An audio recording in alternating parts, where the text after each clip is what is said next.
We just found out Caitlin Clark was going to be in the three-point contest. The Indiana Fever closed out their road trip with an 85-77 victory over the Connecticut Sun at TD Garden. But the win came at a devastating cost that could derail everything. The WNBA has built around their biggest star. With just 40 seconds left in the game, Caitlin Clark aggravated her groin injury after being subjected to relentless physical abuse that the referees completely ignored throughout the contest. This wasn't just another minor setback. This was the inevitable result of a league that has systematically failed to protect its most valuable asset. Clark, who had already missed 9 games this season due to multiple injuries, was forced to grab her right groin and walk off the court in visible pain after making what should have been a routine assist to Kelsey Mitchell. The sight of the WNBA's biggest star covering her head with a towel on the bench, tears streaming down her face, should serve as a wake-up call to everyone involved in this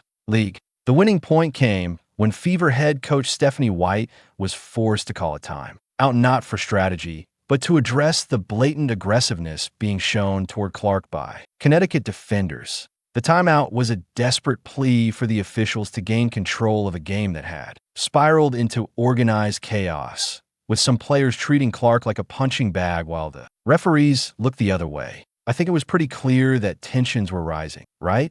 White had said after previous games where similar incidents occurred, when the officials failed to manage the game effectively and permit that kind of play, especially when it's been ongoing all season, you have competitive women who excel at what they do. When they're allowed to play aggressively, they will compete fiercely and support their teammates. But this time, White's timeout wasn't enough. The damage was already done. The refs had spent the entire game allowing Connecticut players to handcheck, hold, and physically molest Clark without consequence. Every screen was a potential injury. Every drive to the basket was met with contact that would have been called flagrant fouls in any other era of basket. If you're enjoying, please subscribe. What we witnessed against Connecticut wasn't basketball. It was a systematic campaign to break down the most talented player the WNBA has ever seen.